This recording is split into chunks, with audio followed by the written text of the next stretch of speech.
بسم الله الرحمن الرحيم. اهلا بحضراتكم. كنت عملت الفيديو ده شورتس، وكنت بشرح اللمعة والخامة وطول الرخامة قد ايه وعرضها قد ايه ومتشطبة ايه.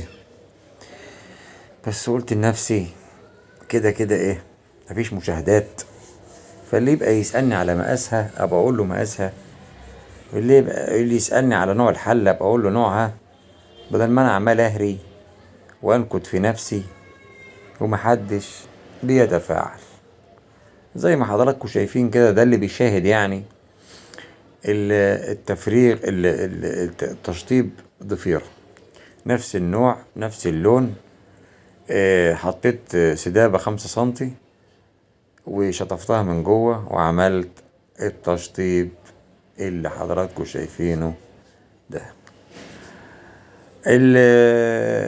المطبخ نفسه كان على 3 متر 33، 3 متر 33، بس عشان السلم ضيق رحت عاملها على 2. وبشاور ان الرخامة كانت حتة واحدة وانا اللي قطعتها عشان خاطر السلم، يعني الرسمة ماشية واحد، حتى الغامقة مع الغامقة، الفتحة مع الفتحة ديت انا ما معرفش اعملها لو هي مش معمولة. يعني دي كانت قطعة واحدة وانا قطعتها علشان تبان بالشكل اللي حضراتكم شايفينه ده. ده اسمه ايه؟ بيتعمل بقى في الارضيات، اسمها اوبن بوك. هي الفكرة في ايه؟ الفكرة ان انا كنت عايز اعمل شغل في صنعة وبرضه ما تخلاش عن حاجز المية، لان بيبقى مطلوب جدا في الاماكن اللي انا بروحها دي. انا ما بعملش حاجز المية الا بالطلب، بس صاحب البيت، الشقة ده، البيت ده قال لي اعمل الصح، اعمل اللي انت شايفه واعمل احسن حاجة. بفضل الله نفذت حتى الحلة تفريغها كنت اتكلمت عليه في الفيديو اللي قبل كده.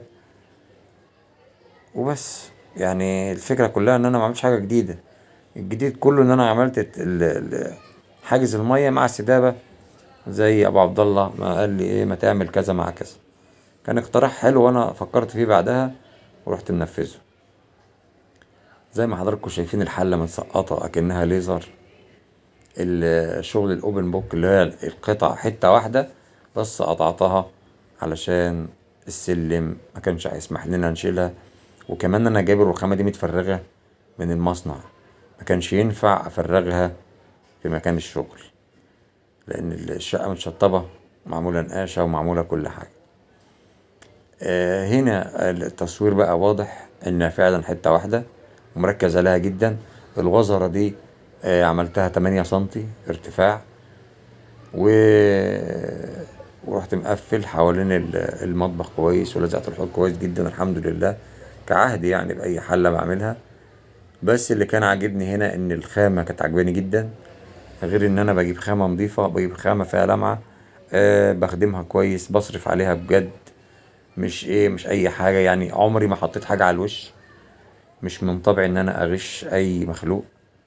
بس ويا رب يكون المطبخ ينال استحسانكم.